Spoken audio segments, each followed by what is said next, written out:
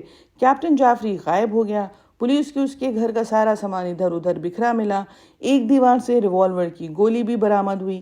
خنجر کے دستے پہ انگلیوں کے نشانات نہیں ملے، وغیرہ وغیرہ وغیرہ، بلکہ 3 بار وغیرہ۔ اچھا اب بتاؤ، میں اس سلسلے میں تمہاری کیا مدد کر سکتا ہوں؟ اگر موقع پہ موجود ہوتا تو قاتل کو وہ کوسنے دیتا کہ اس کی دادی بھی بلبلاتی ہوئی قبر سے باہر نکل آتی۔ اچھا تو میں جا رہا ہوں، لیکن مجھے معلوم ہوا ہے کہ تم اس سلسلے میں کچھ کرتے پھر رہے ہو۔ قسم کھا کے کہتا ہوں، اگر اس بار تم ہتے چڑھے نا تو قبر تک تمہارے ساتھ جاؤں گا۔ بہتر یہ ہے کہ تم قبر میں میرا انتظار کر لینا۔ عمران دوبارہ اٹھتا ہوا بولا، میرے ساتھ کہاں تک دوڑتے پھرو گے؟ اس نے ہاتھ روک کے ٹیلی فون کو گھوسا دکھایا جس کی گھنٹی بج رہی تھی۔ وہ جانتا تھا یہ وہی لڑکی ہے جس کے لیے عمران نے کتے کا پلہ رکھ چھوڑا تھا۔ جب سے اسے کتے کے پلے کی آواز سنائی دینے لگی تھی تب سے اس نے بھی بلی کا روپ دھار لیا تھا۔ اس وقت بھی جیسے عمران نے ماؤتھ پیس میں ہیلو کہا، دوسری طرف سے میاؤں کی آواز سنائی دی۔ تمہارا فون ہے۔ عمران نے بڑی سنجیدگی سے ریسیور فیاض کی طرف بڑھا دیا۔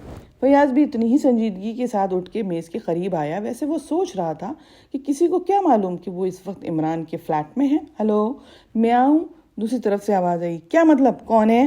فیاض غرایا۔ میاؤں میاؤں میاؤں۔ فیاض نے ریسیور پٹک کے عمران کے سر پہ 72 رسید کر دیا، لیکن پھر اسے اپنے ہی ہاتھ سے ہلانے پڑے کیونکہ عمران نے وار خالی دیا تھا۔ ظاہر ہے کہ ایسی صورت میں وہ بھرپور حملہ میز پہ ہی جا پڑا ہوگا۔ واقعی اس فون میں کوئی آسیبی خلل واقع ہو گیا ہے۔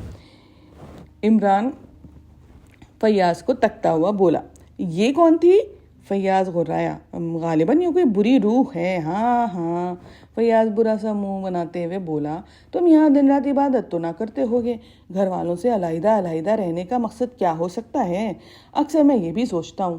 عمران نے اس کی بات پہ دھیان نہ دے کر بولا، شاید کوئی صاحب اپنی بلی کو فون کرنا سکھا رہے ہوں۔ تم ہمیشہ مجھے الو بناتے ہو، لیکن تم یاد رکھنا میں چھوڑوں گا نہیں۔ فیاض بپھر گیا۔ راستہ ادھر ہے۔ عمران نے دروازے کی طرف اشارہ کیا۔ فیاض اس وقت کچھ اچھے موڈ میں نہیں تھا۔ وہ بات بڑھانا بھی نہیں چاہتا تھا، لیکن جانتا تھا، کیونکہ وہ جانتا تھا کہ عمران شروع میں پریشان تو ضرور کرتا ہے، لیکن پھر کام بھی وہی آتا ہے۔